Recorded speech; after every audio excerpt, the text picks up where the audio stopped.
Number 12 is it's simple. Respect each other.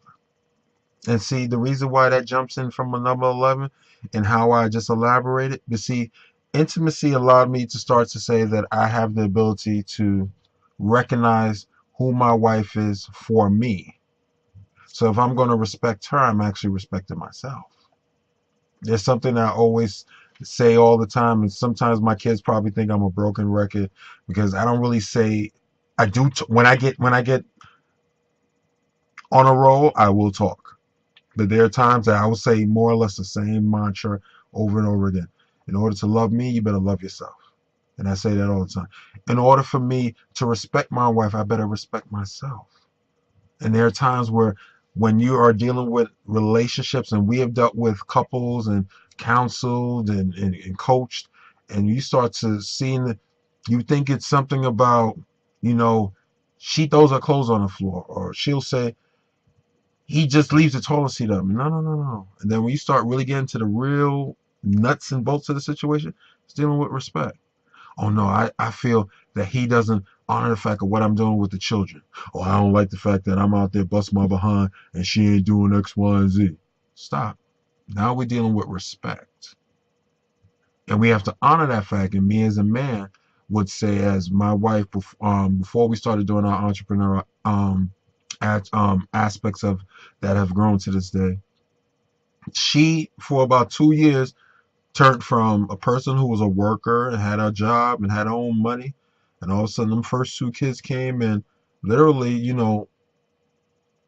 the blink of an eye, even though it may seem like it was a couple of years, but in the blink of an eye, I had to be the breadwinner. Now it's not for me just because I was a breadwinner and say, oh, I control the Well, purse you were strings. always a breadwinner, but No, but it was joint before no, that. but I want to get to this point. Is that as much as that I was the quote unquote breadwinner, and that goes back to respect. The reason why I can say this, because the quote unquote breadwinner, what she had to do at home, dealing with them kids, babies, diapers, spit up, S up, and that because I'm not gonna curse, but if you have any sense, you should understand what that means as well. Um, Taking care of the responsibilities, cooking, feeding us, this, that, and the third. I honor that because that allowed me to do what I was trying, not trying, what I was attempting to do for the family. Which you did do. Yeah. So now, when it becomes a level of respect, the reason why I can honor my wife and respect her for what she has brought to the table, not only bringing forth life, but actually turning an apartment that we was in barely a year before we got our first home into a home that was comfortable enough for our first two children. Then we allowed other family members to live with us and expanding the family even more, and been able to be blessed every day. And it's not easy, but one thing that I can say is that I have the utmost respect for her. And it has nothing to do with what she's doing right now. It has more to do with the fact of her track record, things that she has accomplished for herself. See, for herself. And that's what makes me respect it even more, because people say, oh, I'm out there and I'm busting my behind for you. Stop it. If you're doing that, you're doing it from the wrong vibration, and you need to stop yourself.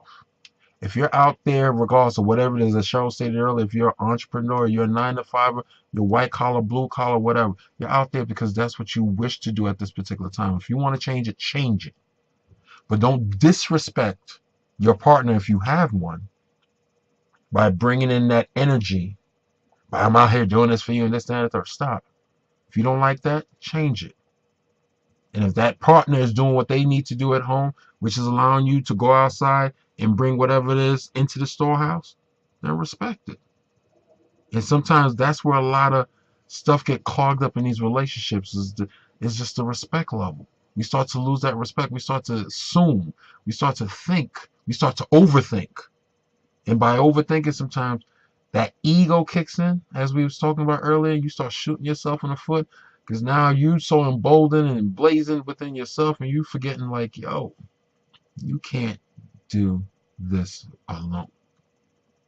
So by honoring and respecting the person that you have said I do with, that you're saying that you're building a legacy with, that you're saying that you're hoping that children come out of it, and then eventually, hopefully, grandchildren way down the road, then respect that other person. And it goes vice versa. It's not about just the man has to respect. No, it's vice versa. Because you only can receive the vibration that you send out. Because there are times people say, I don't understand why certain things keep happening to me. Check your vibration. Check your vibration. But that's another story for another day. It's time for me to decrease and give my wife her opportunity to talk about number 12. So for me, respecting one another is just as plain as day. If I don't respect him, well, first of all, if I don't respect myself, I can't respect him.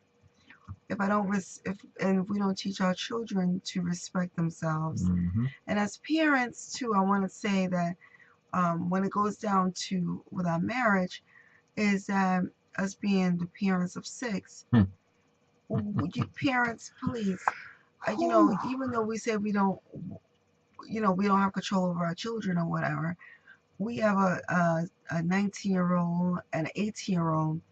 And what people say to us the most, is like they are the most respectful children, young adults, because you don't know what you're putting into them until they become young adults. Sure. And that is the most wonderful thing I think that we can say, that our children have become so respectful to mankind. So I think it's because we showed them how that we respect ourselves, number one, and number two, how to be an individual without disrespecting someone else. Sure. So with Greg saying that, see, he didn't make me do anything that I didn't want to do. I was really in agreement with having a large family with him, as we discussed having 4, but we ended up having 6. So we were in the agreement of having a large family from the beginning. And I think that's very important for you to have the same vision with your mate, because if you don't have a conversation and then the conversation becomes convoluted throughout the years, and then you don't revisit the conversation, then you don't revisit things, then you tend to fall in the fact of disrespecting each other, because you guys are not seeing eye to eye, and it's because one sees one vision one way and the other one sees another way. Then also, when someone starts to learn and become open to learning, the other one isn't, the point is, how can you guys grow together if you're not learning together? Greg and I always have to be open to learning new things and to learn from each other. Have to be open, because one is always, usually in a relationship, I see where one has the lack, the other one usually has that piece of the puzzle. When Greg and I really learned how to call on our strengths in our relationship, and then know how to plug in where our strengths lie, and then fall back where the other one shines in that area. So that's what you got to know when. And we fought a lot about our things because we're both alpha. So the thing is we like to learn how to go on the boat, and sometimes he takes the stern, and I'll take it. So it's all about learning how to go in the boat and to respect each other when it's your turn. And then sometimes you're riding together, and sometimes you're in the same boat together. Most times you're in the same boat. But however, you got to make sure that you're respecting each other while you are in this road of marriage and the commitment with each other. Very good, very good. Before you both capsize. Capsize, we don't need that. Especially black women, they can't get their hair wet. No, you can't do that. No, you can't do that. You ain't doing that. You ain't doing that. That wasn't happening. But anyway, that flows us into